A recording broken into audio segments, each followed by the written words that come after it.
sahbihi ajma'in. Alhamdulillah, berkhidmat dirahmati Allah Subhanahu wa taala. Pertama dan utama sekali kita memanjatkan syukur kepada Allah dapat kita melaksanakan solat hari jamaah. Dan insya-Allah sebelum kita meneruskan pengajian daripada hari ini, jadi saya minta maaf yang tadi ada yang berlaku yang satu kesilapan. Cuma saya akan menerangkan berkenaan dengan perkara tersebut. Mungkin ada jemaah ini mau bertanya. Tadi yang saya terlupa yang melakukan tasyahud awal. Jadi apabila saya naik kepada qiyam, saya dengar ini jemaah mengatakan subhanallah.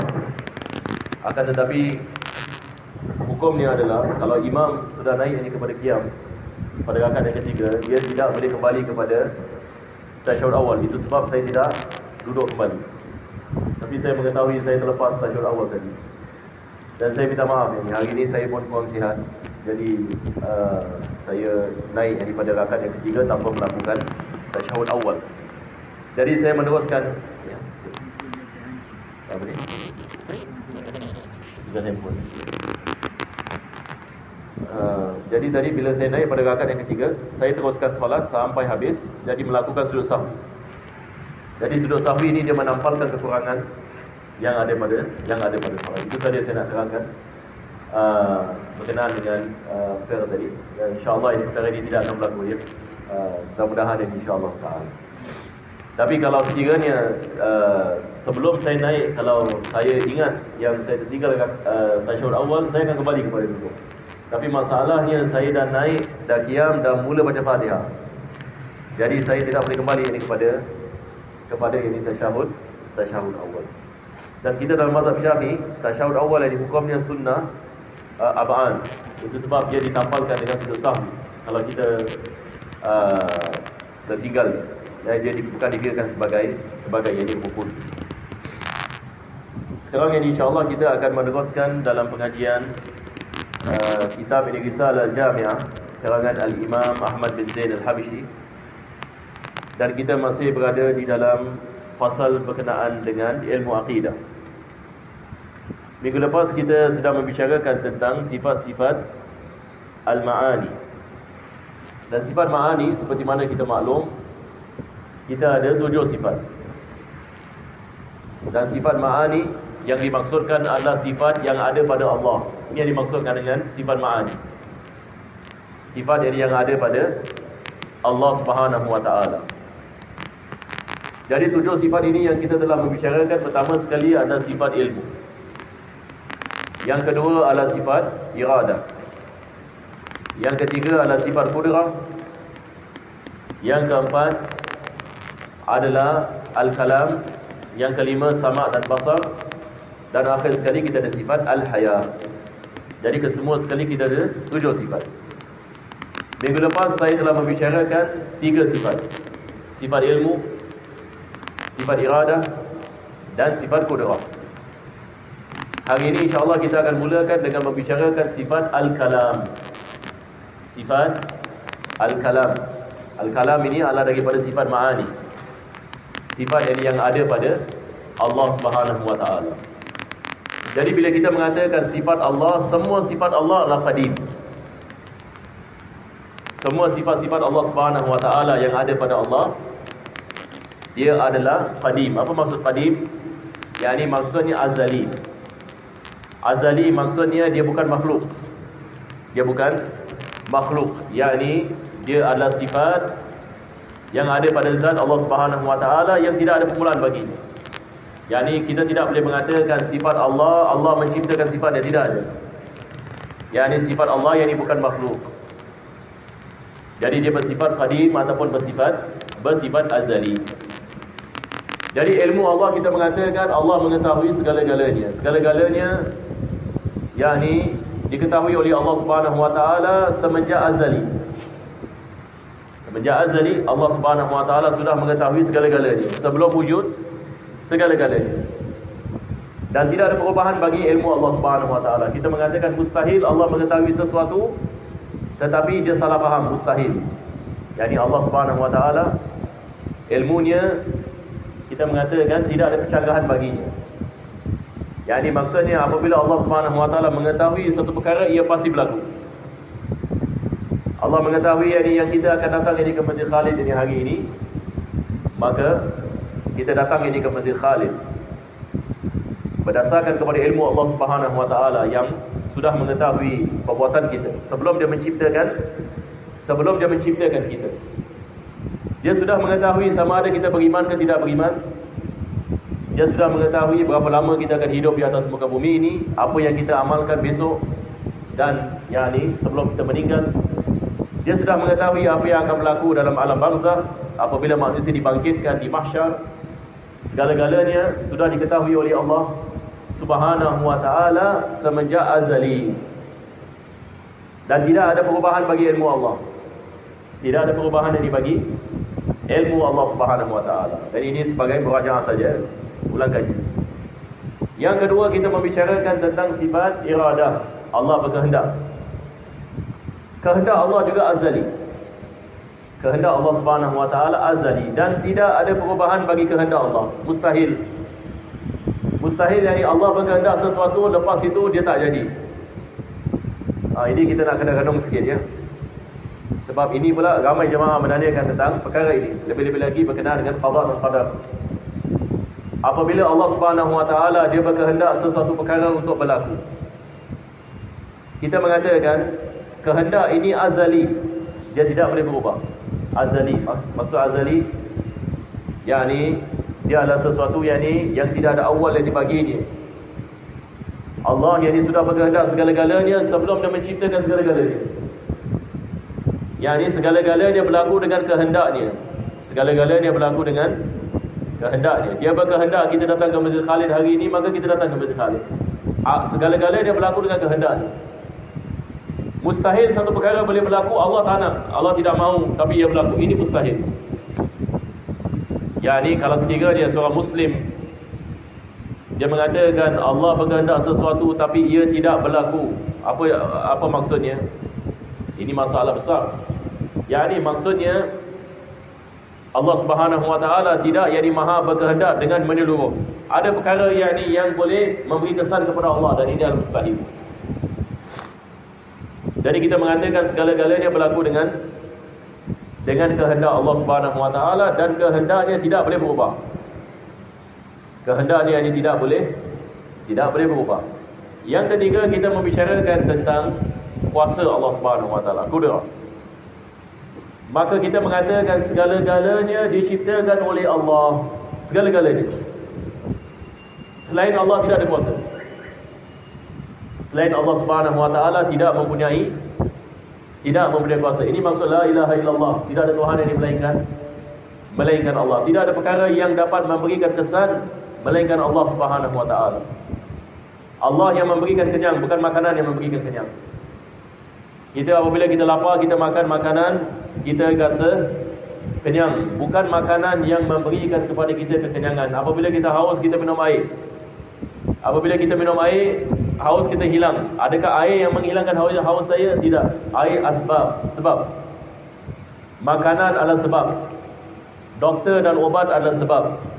Tetapi siapa yang melakukan segala-galanya? Allah. Siapa yang menciptakan kekenyangan? Allah. Apabila kita memakan makanan, Allah menciptakan kekenyangan dengan makanan. Dia menciptakan kekenyangan dengan sebab makanan. Maka Allah yang menciptakan kekenyangan, bukan makanan yang menciptakan kekenyangan. Api apabila membakar, Allah yang melakukan bakaran, bukan api. Dan Allah Subhanahu Wa Taala yang memberikan sifat kepada api. Itu sebab Nabi Ibrahim AS bila dicampakkan dalam api, Allah mengatakan ya nar kuni bardan wa salaman ala Ibrahim. Api yang sifatnya membakar tiba-tiba dah disejuk pula. Bagaimana ini api yang menjadi sifat membakar menjadi sejuk kepada Nabi Ibrahim AS? Allah mengajarkan kepada kita sifat makhluk Allah yang menciptakan. Siapa yang memberikan kepanasan kepada api? Siapa yang menciptakan kepanasan dan kebakaran pada api? Bukan api, Allah Subhanahu Wa Taala. Kalau Allah yang nak menjadikan api sebagai sejuk dan sejahtera, kita boleh masak menggunakan api tapi tak masak-masak. Sebab ini dia dah jadi seperti aircon pula. yakni Allah yang mengubahkan, yang mengubahkan sifat, Allah yang menciptakan sifat bagi makhluk, dan segala-galanya berlaku ini dengan yakni kuasa Allah Subhanahu Wa Taala. Jadi ini adalah perkara yang penting kita nak kena belajar dulu. Semua ini umat Islam wajib mempelajari asas ini. Jadi kalau orang menanyakan selain Allah boleh memberikan kesan ke tidak? Tidak boleh. Jadi Islam ini mudah. Kita mengatakan selain Allah Subhanahu Wa Taala tidak dapat memberikan kesan, melainkan Allah ini yang menciptakan segala-galanya. Jadi apabila seorang Muslim mengatakan ada perkara selain Allah boleh yakni memberikan kesan, boleh menciptakan, maka kita mengatakan dia terjebak dalam syirik kepada Allah Subhanahu Wa Taala. Sebab syirik ini kita ada beberapa jenis. Nanti insya-Allah saya rasa saya telah membicarakan ini juga berkenaan dengan syirik. Syirik ini kesemua ni kita ada 6 jenis. 6 jenis ini syirik. Salah satu daripada ni adalah syirik dengan af'al. Syirik dengan af'al. Yakni maksudnya satu orang ini dia mengatakan Tuhan itu satu, akan tetapi ada perkara selain dari Tuhan dapat memberikan kesan. Ini kita mengatakan syirik dengan perbuatan. Yani dia tidak syirik, dia tidak mengatakan ada Tuhan selain Allah, tetapi dia mengatakan ada perkara selain Allah boleh memberikan kesan selain Allah Subhanahu Wa Taala. Apa maksudnya? Yani maksudnya dia mengatakan Allah Maha berkuasa, akan tetapi ada perkara juga yang ada kuasa. Ada perkara juga yang ada kuasa. Ini kita mengatakan syirik yani fil af'al. Ini kita nak kena faham ini perkara seperti ini. Jadi kita telah membicarakan sifat ilmu, sifat iradah dan sifat qudrah. Sekarang kita akan membicarakan sifat al-kalam. Sifat kalam ini paling susah sekali. Sifat kalam biasa dia dalam ilmu tauhid, masya-Allah bahasnya panjang lebar sekali. Sebab banyak perbezaan yang di dalamnya. Tetapi bila kita membicarakan tentang sifat kalam, kita membicarakan tentang pandangan Ahlus Sunnah wal Jamaah. Sebab yakni Mu'tazilah ada pemahaman mereka, Mujassimah yakni ada fahaman mereka, Ahlus Sunnah ini wal Jamaah yakni menerangkan apakah yang dimaksudkan dengan sifat al-kalam. Maka sifat yakni al-kalam definisinya adalah sifatun azaliyatun nafsiyatun laisat biharfin wala saut tadullu ala jami'il ma'lumat. Dalam bahasa Arab ini definisinya. Jadi insya-Allah dengan beberapa minit ini saya terangkan sebelum kita berhenti apa yang dimaksudkan dengan ayat ini. Ini definisi.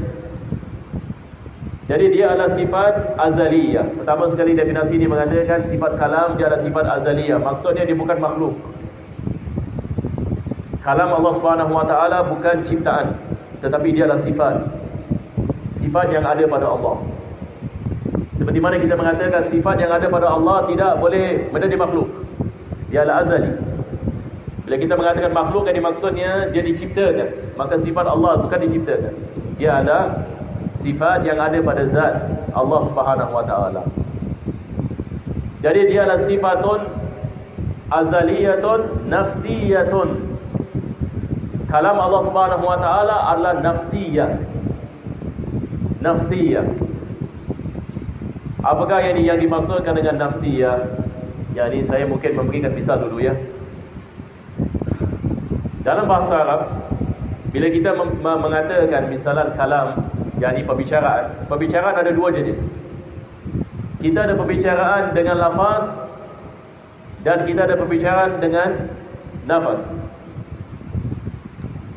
Yani perbicaraan yang dengan lafaz yang dimaksudnya seperti saya sedang berbual sekarang. Ini adalah perbicaraan dengan lafaz. Jadi saya mengatakan sesuatu, lafaz, suara. Ini adalah kalam lafziyah. Dalam bahasa Arab kita memanggilnya kalam lafziyah. Lafziyah maksudnya yang dilafazkan. Tetapi kita ada lagi satu jenis yang kalam yang tidak dilafazkan, tetapi dia ada dalam jiwa kita. Yani misalan kalau saya berdiam diri, dalam diri saya mengatakan lepas ini saya nak keluar masjid, saya nak keluar yakni sebuah tempat yang dijucat nanti. Tapi saya diam. Tapi dalam diri saya berbicara. Ini dalam bahasa Arab kita panggil kalam nafsi. Sebab ini dia berlaku ini di dalam diri kita. Kita tidak melafazkan. Ia juga dikirakan sebagai kalam. Maka ulama kita bila mengatakan kalam Allah Subhanahu wa taala bukan lafzi. Kalam Allah yang dia bukan yakni suara ataupun huruf, tetapi dia adalah kalam nafsiyah, bukan lafziyah. Ini adalah perkara yang kedua. Yang pertama kita mengatakan dia adalah azali. Yang kedua kita mengatakan jenis yakni kalam ini dia adalah nafsi dan bukan yakni lafzi. Selepas itu definisi mengatakan laisat biharfin wala saut. Maka dia bukan huruf dan bukan suara. Huruf ini dan suara adalah makhluk. Huruf ini dan suara adalah ciptaan. Tetapi bila kita mengatakan kalam nafsi, dia adalah makna di sebalik huruf dan suara. Makna yang di sebalik huruf dan suara. Yang ini sebagai misal kita manusia ya. Sebelum saya berbual, biasa saya akan fikir dulu. Yang ini maksudnya saya akan berbual dengan diri saya. Maksudnya saya akan menanyakan diri saya apa yang saya nak cakap ni sekarang ni. Lepas itu yang ini saya dah faham apa yang saya nak menyampaikan, baru saya menyampaikan. Maka apa yang saya sampaikan menerangkan apa yang dalam diri saya. Betul ke tidak? Apa yang saya melafazkan, dia menerangkan apa yang ada dalam diri saya sebelum ini saya melafazkan. Maka lafzi ini dia menerangkan nafsi. Lafzi menerangkan nafsi. Jadi kalam Allah Subhanahu wa taala balik kepada kalam Allah, kita mengatakan laisat biharfin wala saut. Dia tak sama dengan kalam manusia. Dia bukan huruf dan suara. Tadullu ala jami'il ma'lumat. Dia menerangkan akan ilmu Allah Subhanahu wa taala. Jadi ini adalah makna definisi bagi sifat kalam Allah Subhanahu wa taala. Selepas itu kita menerangkan yakni tentang Al-Quranul Karim. Mungkin ada jemaah menanyakan, jadi apakah misal kalam Allah Subhanahu wa taala? Biasa kita mengatakan apa? Al-Quran kalam Allah. Al-Quran kalam Allah. Jadi Al-Quran makhluk ke bukan makhluk? Ini zaman dahulu, zaman Imam Ahmad bin Hanbal, berlaku yakni masalah besar dengan golongan Mu'tazilah berkenaan dengan masalah ini, perkara ini. Sebab bila kita mengatakan Al-Quran adalah kalam Allah, Al-Quran adalah kalam Allah, dan kalam Allah bukan makhluk. Seperti mana kita mengatakan kalam Allah azali, dia bukan makhluk. Dia adalah nafsi, laisat biharfin wala saut. Dia bukan ini daripada huruf ini dan suara. Jadi bila kita mengatakan Al-Quran adalah kalam Allah, maksudnya Al-Quran bukan makhluk. Al-Quran ini bukan makhluk. Tetapi apakah yang dimaksudkan dengan Al-Quran di sini? Bila kita mengatakan Al-Quran itu bukan makhluk, adakah kita maksudkan kitab dan kertasnya dan huruf dan suara apabila dibaca? Bukan.